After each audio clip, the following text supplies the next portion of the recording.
Hello everyone, myself Kirti and welcome to Maths Learner. अगर आप BSc के student हैं तो ये चैनल आपके लिए काफ़ी यूज़फुल होगा।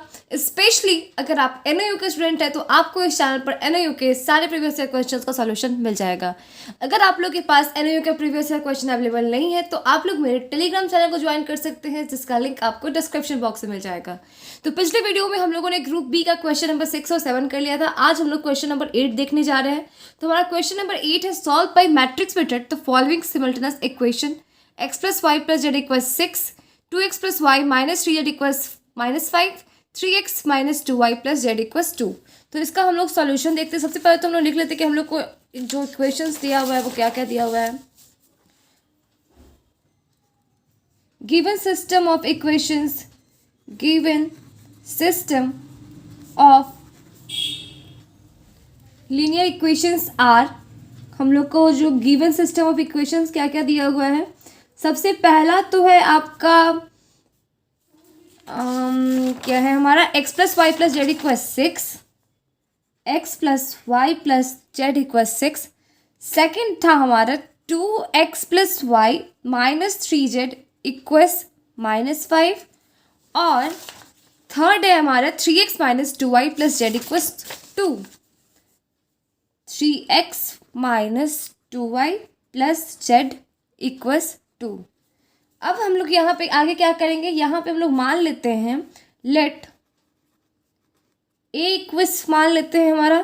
तो ए इक्वल्स क्या हो जाएगा, मैट्रिक्स हम लोग मानेंगे, इन सभी का कोफिशिएंट लिखेंगे एक एक कर कर, एक्स वाई जेड का, और ये सारे इक्वेशंस का कोफिशिएंट लिखेंगे। तो ये होगा आपका 1 1 1 2 1 -3 3 -2 1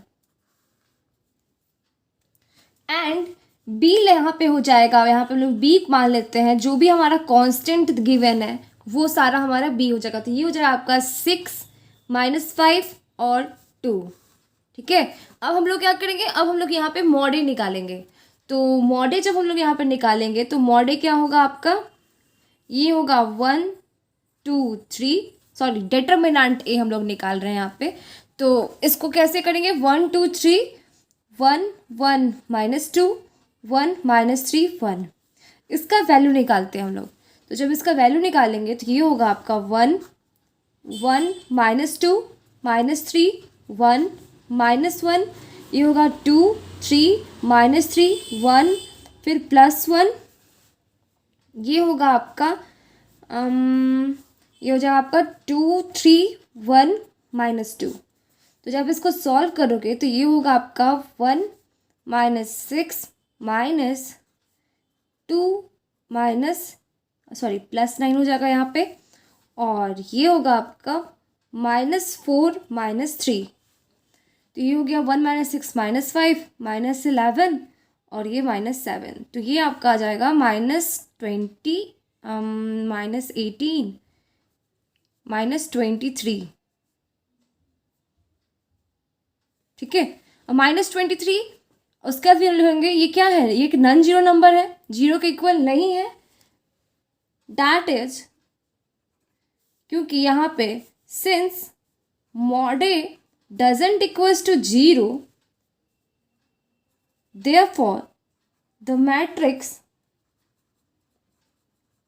ए इज नॉन सिंगुलर। क्या है, मैट्रिक्स ए हमारा नॉन सिंगुलर है। अब हम लोग आगे क्या करेंगे, अब हम लोग यहाँ पे आपको लिखेंगे देन द सिमल्टेनस, क्योंकि हम लोग को क्या निकालना है, हम लोग को यहाँ पे आपको इसको एक्स इक्वल्स बी के फॉर्म में हम लोग करेंगे, और फिर वहाँ से एक्स की वैल्यू निकालेंगे। ठीक है, तो देखिए देन द सिमल्टेनस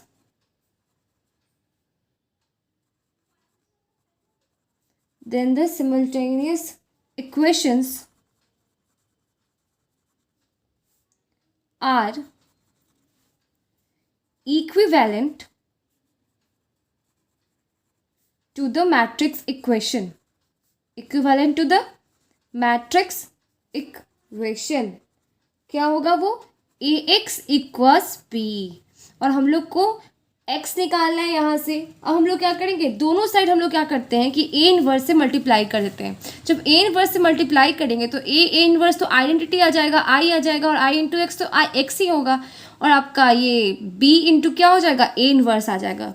तो सबसे पहले हम लोग क्या, अब नेक्स्ट स्टेप होगा हमारा multiplying both sides by the reciprocal matrix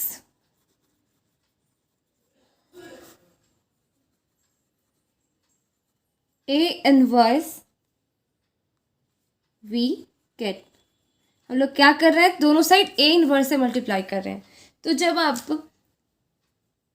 A inverse A x करोगे और इधर भी A इनवर्स B करोगे तो यहाँ पे A इनवर्स A क्या हो जाएगा, A इनवर्स A को अगर हम लोग साथ कर ले लेते हैं, A inverse A into x equals A inverse B, तो ये होगा A इनवर्स A आपका आ जाएगा I into x equals A inverse B। और हम लोग को जब I इंटू एक्स करेंगे तो वो क्या आ जाएगा, वो हमारा आ जाएगा x, तो x इक्वस क्या हो जाएगा, A इनवर्स B। आप लोग इतना नहीं भी कर सकते तो डायरेक्ट यहाँ से x equals A inverse B लिख सकते हो, पर क्योंकि मुझे आपको समझाना है तो इसलिए मैं लिखती हूँ, और आप लोग भी चाहो तो ऐसे लिख सकते हो, क्योंकि एग्जाम में आप लोग को पेज भरना होता है तो आप जितना ज़्यादा लिखोगे उतना सही रहेगा। और एग्जाम में आप लोग पूरे अच्छे से लिखना, यानी कि क्वेश्चन बनाते चले गए, जितना आपको सारा स्टेटमेंट अच्छे से प्रॉपर वे में लिखना होगा तभी आप लोग को फुल नंबर मिलेगा। आप लोग को एक भी नंबर काटने का मौका नहीं देना है। तो x इक्वस क्या आ गया, A इनवर्स B आ गया। इसका मतलब हम लोग को क्या इनवर्स निकालना होगा, B तो हम लोग के पास पहले से है, पर हम लोग के पास क्या है, मैट्रिक्स A है, और यहाँ से हम लोग A इनवर्स निकालेंगे। तो हम लोग जानते हैं कि A इनवर्स क्या होता है। देखिए A इनवर्स क्या होगा, A इनवर्स जो होता है हम लोग इनवर्स कैसे निकालते हैं, वो होता है आपका adjoint A by mod A, adjoint A by mod A। तो यहाँ पे हम लोग का तो मॉड A का वैल्यू तो निकल चुका है, हम लोग का डिटरमिनेंट का वैल्यू तो -23 आ चुका है। हम लोग को निकालना क्या है, हम लोग को बस एडजॉइंट A निकाल।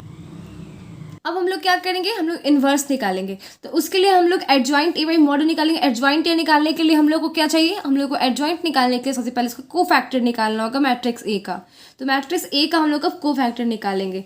तो जब हम लोग A11 निकालेंगे तो ये आपका हो जाएगा, आपका ये क्या होगा, ये होगा -1 टू द पावर 1 + 1 1 -2 -3 1, ठीक है। तो ये हो जाएगा -1 टू द का स्क्वायर तो 1 ही होगा, ये हो जाएगा आपका 1 - 6, तो ये होगा -5। फिर उसी तरह से हम लोग A12 निकालेंगे तो ये होगा -1 टू द पावर 1 + 2, और ये हो जाएगा आपका 2 3 -3 1, तो ये होगा -2 और +9, तो ये हो जाएगा -11, ठीक है। अब नेक्स्ट निकालेंगे हम लोग A13 निकालेंगे तो -1 टू द पावर 1 + 3, और ये क्या हो जाएगा 13, ये होगा आपका 2 3 1 -2। उसके बाद आपका अब जब निकालोगे तो देखो आप, तो ये होगा आपका माइनस तो बाहर नहीं होगा, इसमें आपका होगा -4 ये और -3, तो ये हो जाएगा -7। फिर जब आप A21 निकालोगे तो ये होगा आपका -1 टू द पावर 2 + 1, और इधर आपका आ जाएगा 1 -2 1 1, ठीक है। तो ये होगा -1 + 2 इक्वल्स -3। फिर हम लोग A22 निकालेंगे तो ये होगा आपका -1 टू द पावर 2 + 2, और ये हो जाएगा आपका 1 3 1 1, तो ये होगा 1 - 3, तो ये हो जाएगा आपका -2। उसी तरह से A23 निकालेंगे तो ये होगा -1 टू द पावर 2 + 3, और 23 क्या होगा यहाँ पे हमारा 23 हो जाएगा आपका 1 3 1 -2, तो ये होगा -2 -3 इक्वल्स +5। फिर A31 निकालेंगे तो ये होगा आपका -1 टू द पावर 3 + 1, और ये हो जाएगा आपका 1 1 1 -3। अब जब इसे सॉल्व करोगे तो ये हो जाएगा आपका -3 -1 इक्वल्स -4। फिर A32 निकालोगे तो ये हो जाएगा -1 टू द पावर 3 + 2, और 3 2 क्या होगा आपका, ये होगा 1 2 1 -3, तो ये हो जाएगा -3 -2, तो ये हो जाएगा आपका +5। फिर A33 निकालेंगे तो ये होगा -1 टू द पावर 3 + 3, और नीचे होगा 1 2 1 1, तो ये हो जाएगा आपका 1 - 2 = -1। तो इस तरह से हमारे सारे कोफैक्टर्स का वैल्यू निकल गया। क्या क्या आया, -1 आया, 5 आया, फिर आपका A31 जो है आपका ये क्या आया। अब हम लोग इसका क्या करेंगे, एडजॉइंट ए लिख लेते हैं। तो एडजॉइंट ए जो होता है, मैंने आपको पहले ही बताया कि वो क्या होता है, ट्रांसपोज ऑफ मैट्रिक्स, जो हम लोग का जो अभी रिक्वायर्ड मैट्रिक्स आएगा, कोफैक्टर्स का जो मैट्रिक्स होता है उसका ट्रांसपोज होता है। तो कोफैक्टर से जो मैट्रिक्स हम लोग का बनेगा वो क्या है, -5 -11 -7 -3 -2 5 -4 5 और -1, इसका क्या हो जाएगा, ट्रांसपोज हो जाएगा। वही हमारा क्या होता है, एडजॉइंट ए होता है। तो जब ट्रांसपोज करके आप निकालोगे तो ये होगा आपका -5 -11 -7 -3 -2 5 -4 5 और ये हो जाएगा -1। तो इस तरह से हमारा एडजॉइंट ए आ गया। और ए इनवर्स में क्या होता है, ए इनवर्स का मैंने पहले बताया आपको कि एडजॉइंट ए बाई मॉड ए, तो एडजॉइंट ए भी आ गया, हम लोग के मॉड ए भी जानते हैं। तो इस तरह से हमारा निकल जाएगा आपका एक्स का वैल्यू निकल जाएगा, नहीं सॉरी एक्स का नहीं, अभी तो हम लोग इनवर्स ही निकाल रहे हैं। तो ए इनवर्स हो जाएगा आपका adjoint A by mod A. Adjoint A क्या है हमारा, एडजॉइंट ए हम लोगों को आया है -5 -11, मॉड ए क्या था हमारा, सबसे पहले लिख लेते हैं, -23 था, तो ये होगा आपका 1/-23, और एडजॉइंट ए हो जाएगा आपका -5 -11 -7 -3 -2 5 -4 5 और ये हो जाएगा -1। ठीक है, देखिए यही है ना हमारा, -5 -3 -4 -11 -2 5 और ये -7 5 -1, हाँ यही है हमारा। अब देखो आप, अब जब अगर हम लोग इसको, अब हम लोग क्या करेंगे, अब अगर हम लोग इसको माइनस को अंदर लेके जाते हैं तो ये हो जाएगा आपका 1/23, और अंदर में हो जाएगा आपका 5 3 4 11 2 -5 7 -5 और ये हो जाएगा 1। तो हम लोग को ए इनवर्स आ गया, और हम लोग को निकालना क्या है, देखिए x = ए इनवर्स भी आया था, तो ये देयरफॉर हम लोग को तो निकालना है x, देयरफॉर x = क्या है, a inverse b = A inverse की जगह पे हम लोग वैल्यू पुट करते हैं। अब ये होगा आपका 5 3 4 11 2 -5 7 -5 1 और इंटू 1/23 और इंटू b था। तो b क्या है हमारा, b है हमारा 6 -5 और 2। ठीक है, तो अब हम लोग इसको मल्टीप्लाई करेंगे। तो सबसे पहले तो इसको जो आपको 1/23 है इसको बाहर ही रखते हैं, हम लोग इसको बाहर ही रखेंगे और इन दोनों को मल्टीप्लाई करते हैं। तो जब आप इसको इससे मल्टीप्लाई करोगे, सबसे पहले तो एक और बात आप समझो, जब हम लोग इसको मल्टीप्लाई कर रहे हैं तो इसका क्या है, इसका ऑर्डर है आपका 3 × 3, ठीक है, और इसका आपका ऑर्डर है 3 × 1। तो जो हमारा मैट्रिक्स बनेगा, उसमें आप ये वाला जो होगा ना ऊपर, इसको आप हटा दोगे, और जो बचा क्या है 3 और 1, इसका मतलब उसका रो कितना होगा, 3 होगा, और कॉलम कितना होगा, 1 आएगा। मतलब हमारा जो मैट्रिक्स बनेगा वो 3 × 1 का बनेगा। ठीक है, तो अब बनाते हैं इसको। तो ये होगा आपका 5 × 6 कितना होगा, 30 -15 और 4 2 8, फिर 11 6 66 -10 -10 और 7 6 42 +25 -2। तो ये हो जाएगा आपका 1/23 38, ये 15 8 कितना हो जाएगा 15, ये हो जाएगा आपका 23। फिर आप जब इसको जब ऐड करोगे तो ये -20, तो ये हो जाएगा आपका 46 हो जाएगा, और जब आप इसको करोगे तो -2, तो ये हो जाएगा आपका 69। ठीक है, तो अब ये क्या हो गया, अब ये बन गया आपका 1, ये हो जाएगा 2 और ये हो जाएगा 3। और x की जगह पे हम लोग क्या करेंगे, x तो है हमारा XYZ, आप चाहो तो यहाँ पे एंड b हम लोग लिए थे ना, b and capital X equals यहाँ पे आप ले सकते हो XYZ। ठीक है, तो यहाँ पे हमारा XYZ क्या है, तो ये हो गया हमारा XYZ। देयरफॉर x इक्वल्स क्या आ गया 1, y इक्वल्स आ गया 2 और z इक्वल्स आ गया 3। हम लोग को यही तो निकालना था, तो मैट्रिक्स मेथड से हम लोग का ये निकल गया।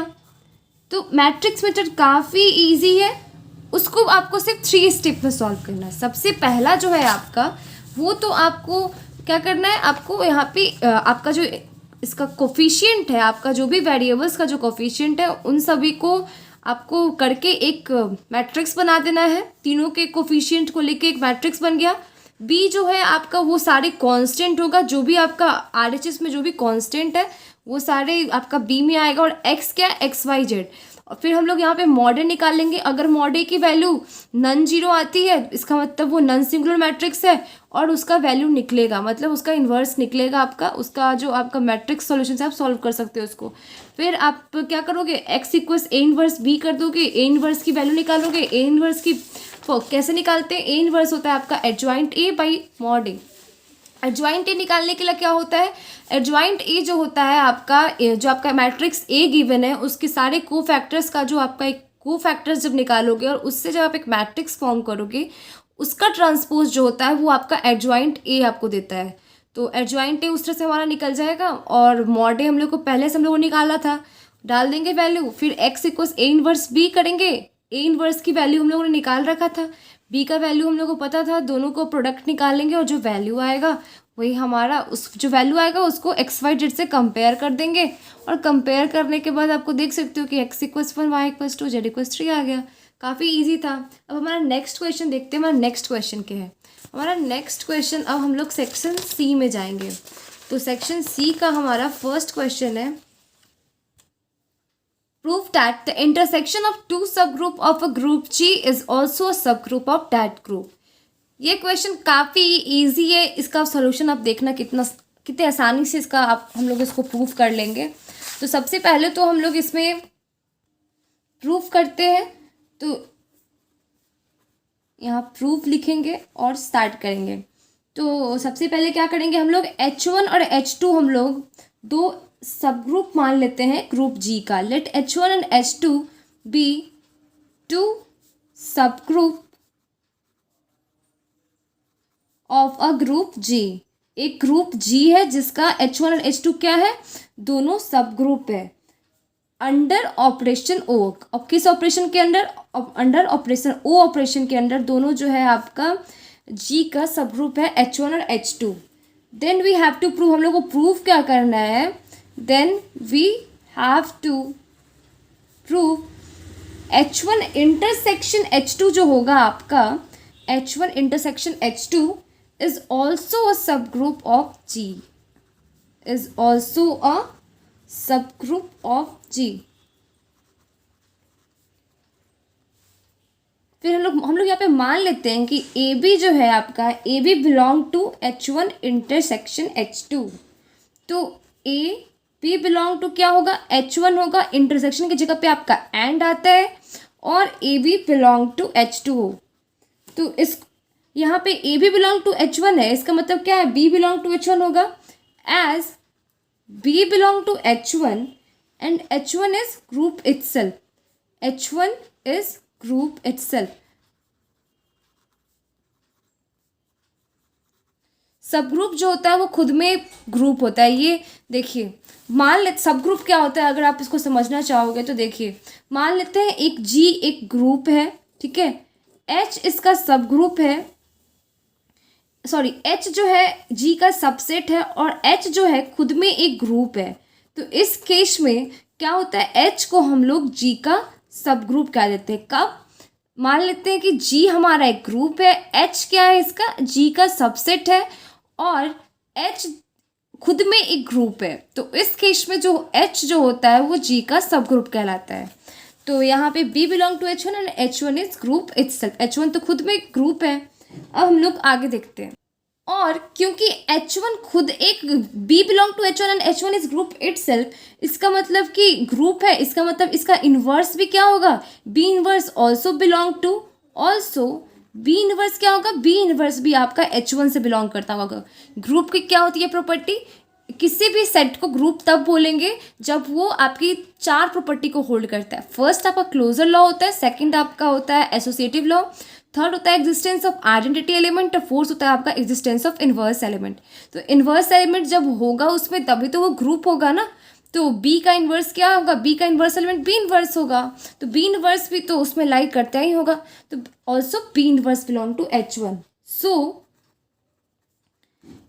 ए b belong to H one, तो a b inverse belong to H one. तो a b inverse, a b inverse भी क्या है, एच वन से बिलोंग करता है। तो a o b inverse belong to H one. Similarly उसी तरह से आपका a o b inverse belong to h two, h two से भी बिलोंग करता होगा। क्यों करता होगा, क्योंकि एच वन और एच टू जो है आपका जी का ही सब ग्रुप है। तो ये a o b inverse belong to h two, therefore a b belong to H one intersection h two. तो a o b inverse also belong to H one intersection h two. Thus इससे हम लोग को क्या मिलता है, thus h one intersection h two is subgroup of group G. अब तो हम लोग को जो प्रूफ करना था हम लोग को मिल गया। अब बाकी के जो क्वेश्चंस हैं हम लोग अगले वीडियो में करते हैं। नेक्स्ट वीडियो में हम लोग देखेंगे लैग्रेंजेस थ्योरम को कैसे प्रूव करते हैं। आपका लैग्रेंजेस थ्योरम भी काफ़ी इजी है, जब आप इसको प्रूव करोगे तो फिर आपको लगेगा कि कितना ज़्यादा आसान है। बस आपका जो थ्योरम होता है ना वो काफ़ी थोड़ा सा लेंदी होता है, क्योंकि थ्योरी बेस्ड है ना, तो काफ़ी लंबा जाएगा, पर ये ईजी काफ़ी होगा। आपको बहुत मज़ा आएगा इसको प्रूव करने में, और ये काफ़ी इंपॉर्टेंट क्वेश्चन भी है आपका। तो आज के लिए बस इतना ही रखते हैं। अगर आप लोगों को वीडियो पसंद आए तो वीडियो को लाइक कीजिएगा, अपने दोस्तों के साथ ज़रूर शेयर कीजिएगा, और चैनल को सब्सक्राइब करना मत भूलिएगा। Thank you.